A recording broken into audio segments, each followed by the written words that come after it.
Do you know why I'm playing this? Bonfire night? Yes! How did you know? It says firework. Alright.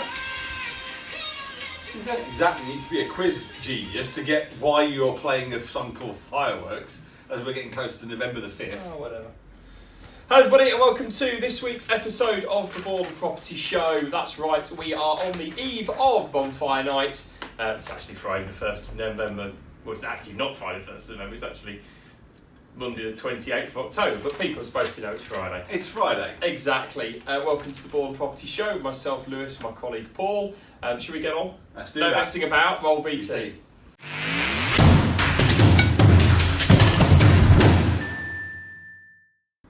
I've just figured out when I played that song, Yes. I played this at all the wrong time. Yes. Very suspect if you actually listen to that back. Yes. I'm hoping it's going to get edited. If not, I apologise. Did you hear the start of it? I can't remember it. Baby, you're a firework. It's really bad. Tell me, baby, you're a firework. Because you walked in and sat down and I started playing it. Oh, yeah. Oh, God, yeah. Yes. We might have to review that one. I was going to say, have we got much on the show this week? But not really, if I'm being quite honest with you. It's a slow news week, isn't it? It is a slow news... Well... Unless you're Abu Daddy. That's it's a slow news week, bar the fact that I can confirm petrol prices have gone down. Have they? You've not noticed? No. 124.9p a litre now. Has diesel gone down? Yes. Excellent. That's Good not news. very often, does it? So that's come down in the Bourne area. Good news. Brexit looks like it's going to get extended yet again until the 31st of January.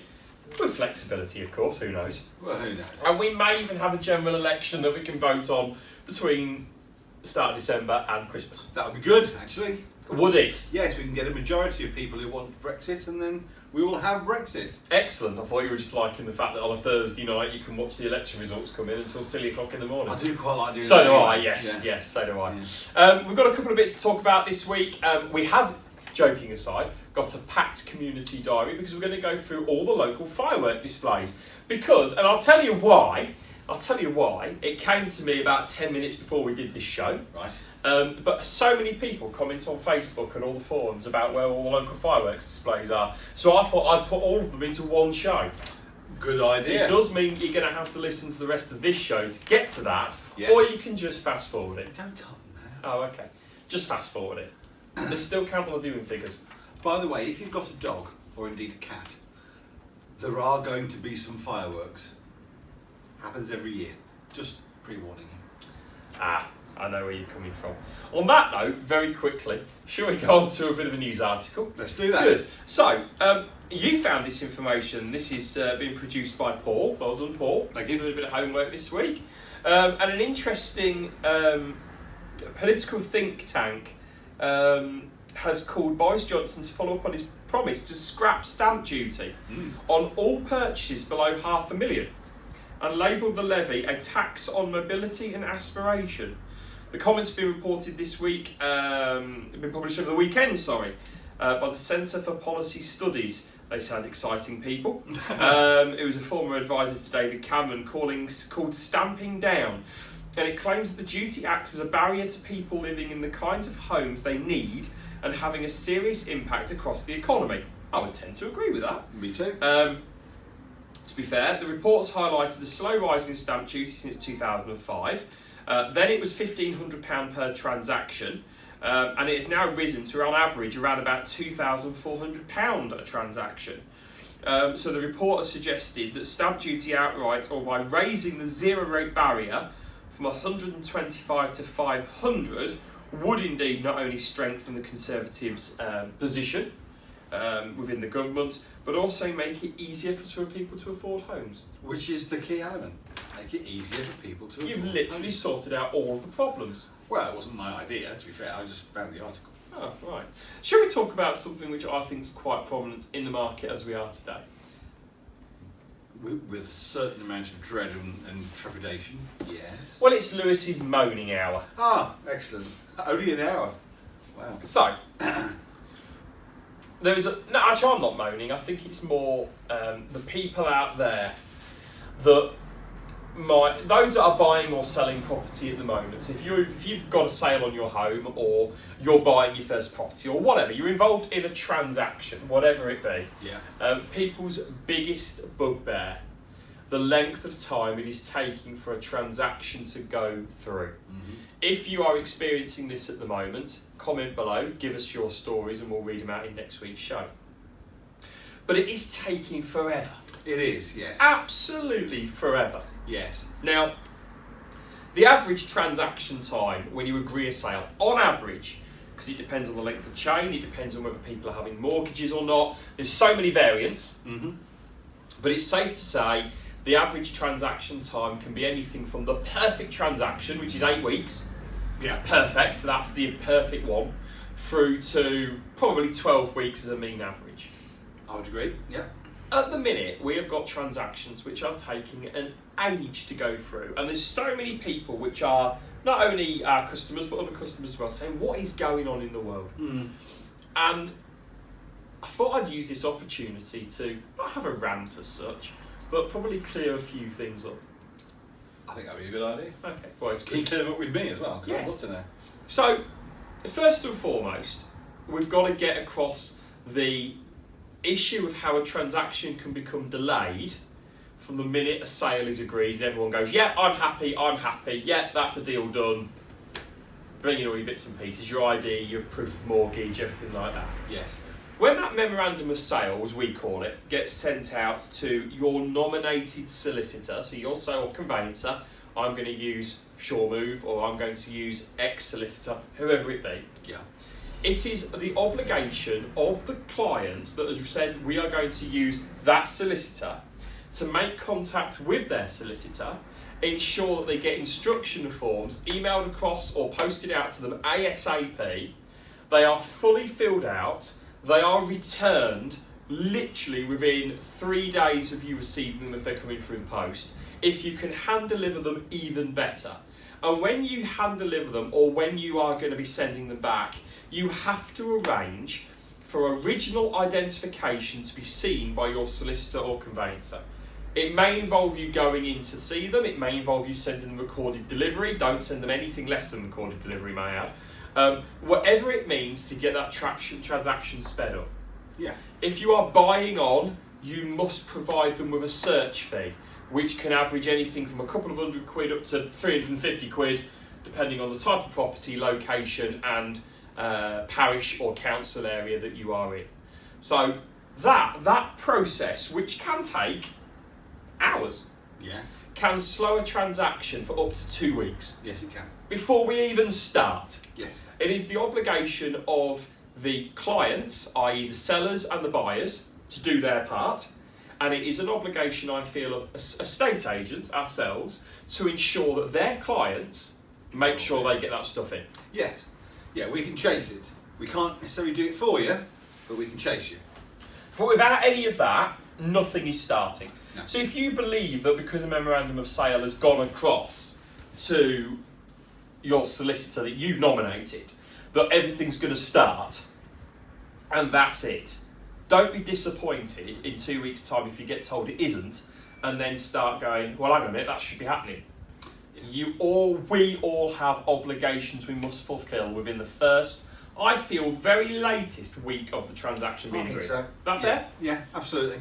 If you are having a mortgage, or if you are wanting a survey on your prospective purchase, you must get that mortgage applied for, survey instructed within the first 10 days of the transaction being agreed. If not, because surveyors get booked up so much, you could be adding an extra 2, 3, 4 weeks on the transaction because the panel or the mortgage lender or the surveyor that you want to go out may not be available for 4 weeks. That's right. And you're sat there thinking that things are happening. And they're not. And they're not, because they can't, because you haven't done that bit. Exactly. Your solicitor's not had the mortgage offer because they haven't had the surveyor's report because they haven't yet been out. Yeah. You may be waiting on your survey to check the condition of the property and it may not be, done yet, so therefore you're not prepared to do any more until that survey comes back. so many different things which can slow the process up. The other thing which can slow the process up while I'm having this moan is inquiries.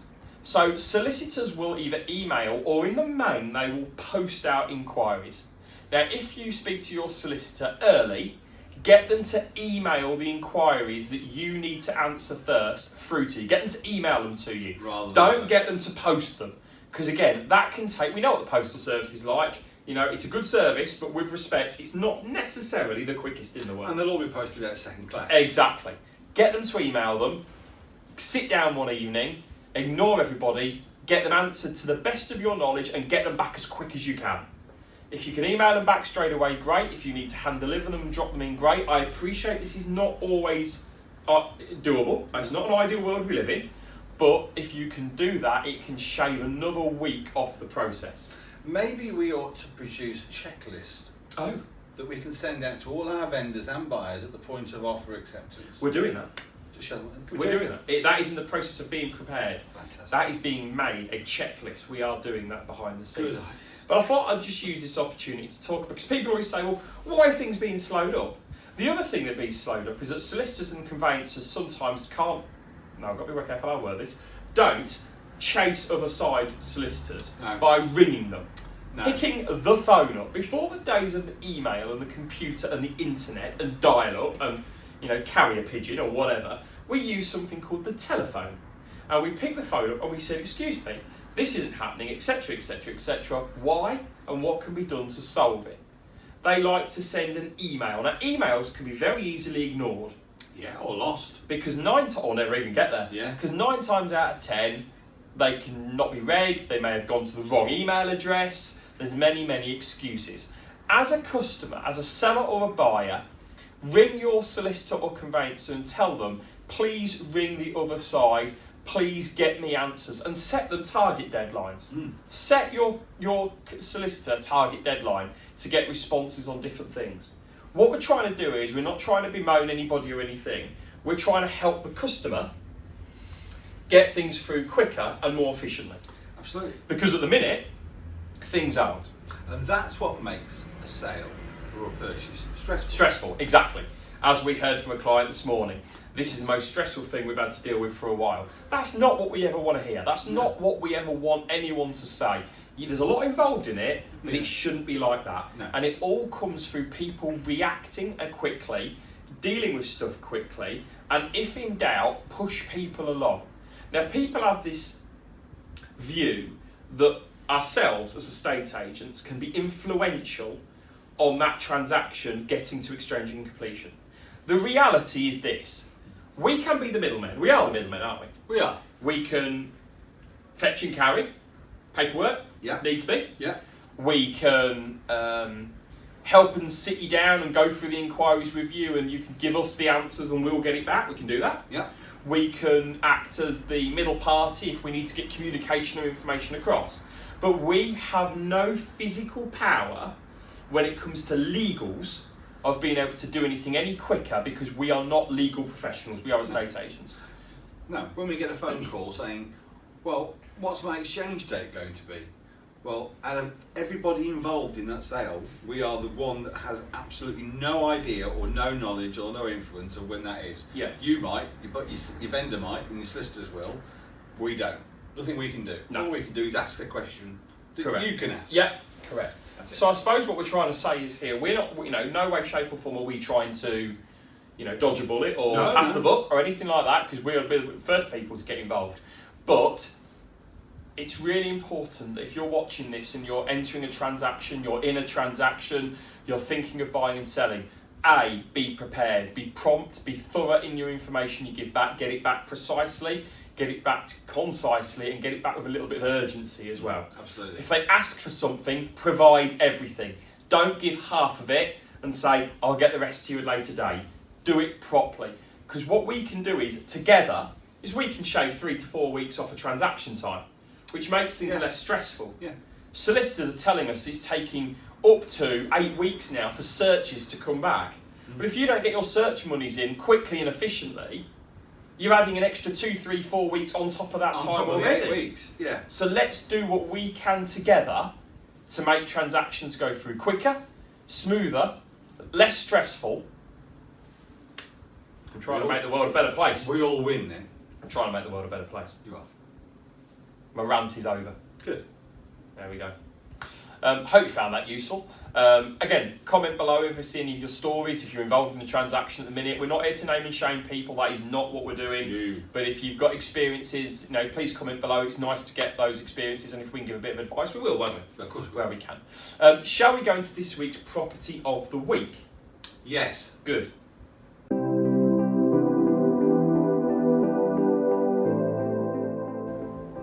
So, this week it is a 4-bed detached house.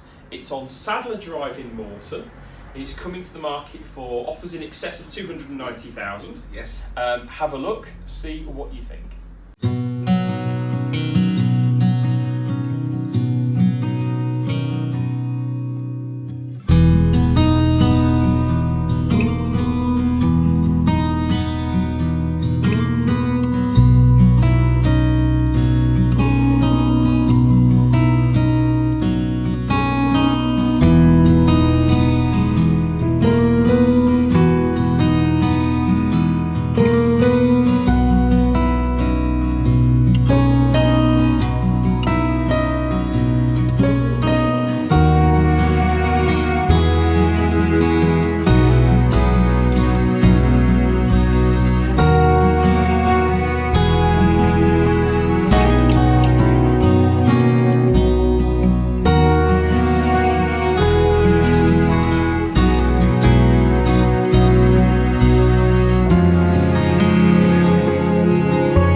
A very nice family home. Does it Fields sign onto Fields? It signs onto Fields. I think it even backs on as well. It certainly signs onto Fields. Right Very at nice. the end of the development. Very nice. Nice big double garage, lovely. It's a nice house. And we've sold a lot down there. We've We sold have. 2 on Sadler, 1 on Needham. Yeah. So it's a popular area, and that's recently. It's very popular, but as far as views are concerned, this is the best one we've had, and we've sold the others. So this There should we go. sell. Don't miss out. Shall we go into our fireworks special community diary? Let's do that.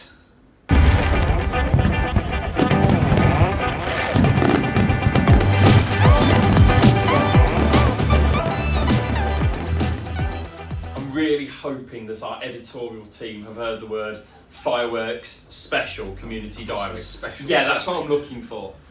Be interesting to see. I wait with bated breath. Well, So, let's have a look at all of the fireworks displays which are up and coming this weekend and going into obviously next week as well, as we head towards fireworks night, which is what, Wednesday? Tuesday? It's Tuesday. So, it's the Bourne Fireworks 2019 display tomorrow night. Sorry, it's been happening over there, I don't know about. I was just looking at the back of the thing, about Halloween, but it's not fireworks like Halloween. Well, that 1 in 20 people dress their pets in Halloween costumes. Yes. That's really useful. So it's the Bourne Fireworks display tomorrow night. Tickets are still available. It's on the Manning Road playing field. There's 2 fireworks displays, which I told you there was. You did. There's live music, food court, beer tent, fair rides and a lot more. Gates open at 4 o'clock. Bonfire at 4:45.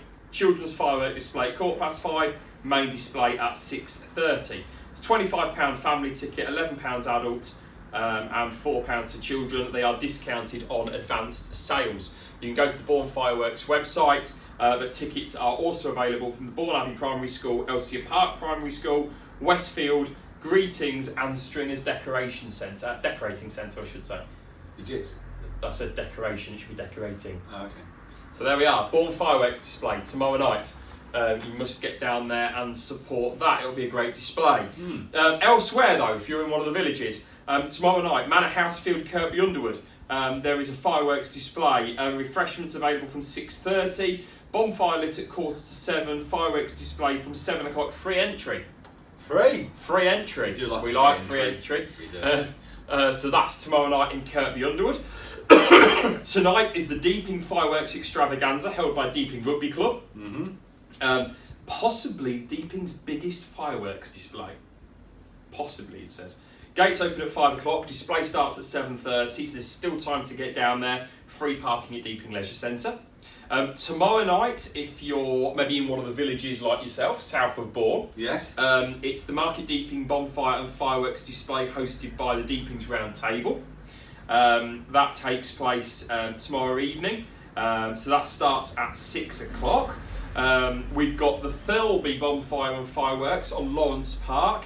That's on the 5th of November. Bonfires at 7 o'clock, fireworks 5:15. Admission by donation, £3 per person is the recommended amount. Hot dogs, refreshments and other bits available on the night. So lots of bits and pieces going on there. Tomorrow, Sunday night, is the Baston Fireworks display. Good one, that is. Yes, very good. Discounted ticket prices on or before today.